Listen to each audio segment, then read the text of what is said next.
Hello बच्चों, कैसे हैं आप लोग। मैं उम्मीद करता हूँ कि आप लोग अच्छे से होंगे, आपकी पढ़ाई भी अच्छी चल रही है बच्चों। तो बच्चों, आज हम लोग क्लास 9th का मैथ का चैप्टर 1 का प्रश्नावली 1.1 का हल हम लोग देखने जा रहे हैं। तो चलिए शुरू करते हैं। प्रश्नावली 1.1 का क्वेश्चन आंसर हल करने से पहले बच्चों हम लोग को कुछ बातों को जानना अच्छा होगा जो हम लोग 8 क्लास में भी पढ़ चुके हैं। तो चलिए इसको देखते हैं कि प्राकृतिक संख्याएं किसे कहते हैं बच्चों। ये हम लोग फुल डिटेल्स में हम लोग 8 क्लास में जान गए। सिर्फ इसमें अंक हम लोग देखेंगे कौन कौन से अंक होते हैं। प्राकृतिक संख्या जिसको हम लोग एन से सूचित करते हैं बच्चों, और जिसका इंग्लिश होता है नेचुरल नंबर। तो इसका हम लोग देखेंगे कि इसमें कौन कौन संख्या होती है। तो इसमें हो जाएगा 1, 2, 3, 4 और सभी संख्याएँ इसमें आती है बच्चों। आगे है पूर्ण संख्याएँ, जिसका होल नंबर इंग्लिश होता है बच्चों, और जिसको हम लोग डब्ल्यू से सूचित करते हैं। होल नंबर यानी कि पूर्ण संख्या जिसमें सिर्फ 0 लग जाए बच्चों और प्राकृतिक संख्या आ जाए, उसी को हम लोग कह देंगे पूर्ण संख्या। 1, 2, 3, 4 इतनी सी सभी संख्या उधर हम लोग पूर्ण संख्या हो जाएगा। तीसरा है पूर्णांक, जिसका इंग्लिश होता है इंटीजर्स। इंटीजर्स का बच्चों जो सूचित करते हैं उसको जेड से करते हैं बच्चों, क्योंकि जर्मन भाषा का एक लैंग्वेज होता है जालिन, इससे ही हम लोग का जेड निकल कर आया है पूर्णांक का, जिसको हम लोग जेड से सूचित करते हैं। तो इसमें हम लोग देखेंगे कि पूर्णांक में कौन कौन सी संख्या होती है। तो इधर से भी -6, 7 सभी संख्या भी होती है बच्चों, लेकिन कुछ यहाँ जाने -4, -3, -2, -1, 0, 1, 2, 3, 4 ETC सभी संख्याएं उधर हम लोग पूर्णांक हो जाएगा। आखिरी है और मोस्ट इम्पोर्टेंट है बच्चों परिमेय संख्याएं, जिसका इंग्लिश होता है रेशनल नंबर, और जिसका हम लोग क्यों से हम लोग सूचित करते हैं। क्यों से हम लोग क्यों सूचित करते हैं बच्चों, इसको हम लोग आगे जानेंगे, लेकिन पहले हम लोग जान लेते हैं कि परिमेय संख्याएं कौन कौन सी होती है। तो चलिए इसका हम लोग परिभाषा भी हम लोग लिख लेते हैं बच्चों।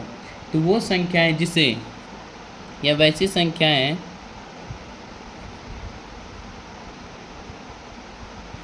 संख्याएं जिन्हें या जिसे P/Q के रूप में लिखा जा सकता है बच्चों।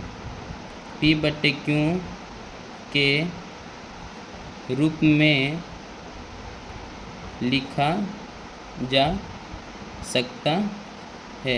वैसी संख्याएं जिन्हें P/Q के रूप में लिखा जा सकता है जहां P और Q पूर्णांक है बच्चों। जहां P और Q पूर्णांक, जहाँ P और Q पूर्णांक हैं और Q बराबर 0 नहीं होना चाहिए बच्चों, यानी कि हर में 0 नहीं होना चाहिए। P/Q में हम लोग देखेंगे अंश हो जाएगा P और हो जाएगा Q, क्योंकि हर में हम लोग का 0 नहीं होना चाहिए, तब हम लोग उसको परिमेय संख्या मानेंगे। इसके हम लोग कुछ एग्जाम्पल देख लेते हैं। उदाहरण जैसे कि हो जाएगा 3/5, -4/6, 3/-7, -3/-7, ये सभी हम लोग का परिमेय संख्या हो जाएंगे बच्चों। तो चलिए इससे रिलेटेड हम लोग प्रश्नावली 1.1 का क्वेश्चन 1 का हल हम लोग करते हैं। पहला क्वेश्चन है बच्चों, क्या 0 एक परिमेय संख्या है? क्या इसे आप P/Q के रूप में लिख सकते हैं जहां P और Q पूर्णांक हैं और Q बराबर 0 है?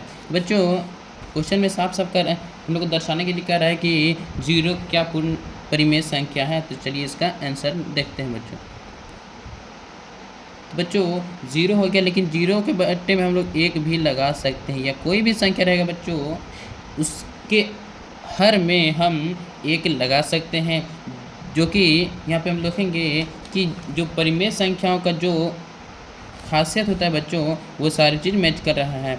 वैसी संख्याएं जिन्हें P/Q 0/1 लिखा गया बच्चों, ये P/Q के रूप में हो गया, जहाँ P और Q पूर्णांक है, P और Q भी पूर्णांक हो गया बच्चों। पूर्णांक में हम लोग या पूर्ण में संख्या में हम लोग देखें कि 0, 1, 2, 3, 4 ये सब होते हैं, या माइनस अपूर्णांक में हम लोग देखे हैं कि -3, -4, -2 ये सब ऊपर हम लोग देख चुके हैं बच्चों। तो यहाँ पे हम लोग देखेंगे कि जहाँ P और Q पूर्णांक है, तो पूर्णांक में भी हम लोग देखेंगे बच्चों कि पूर्णांक में भी 0 भी आता है और 1 भी पूर्णांक में आता है।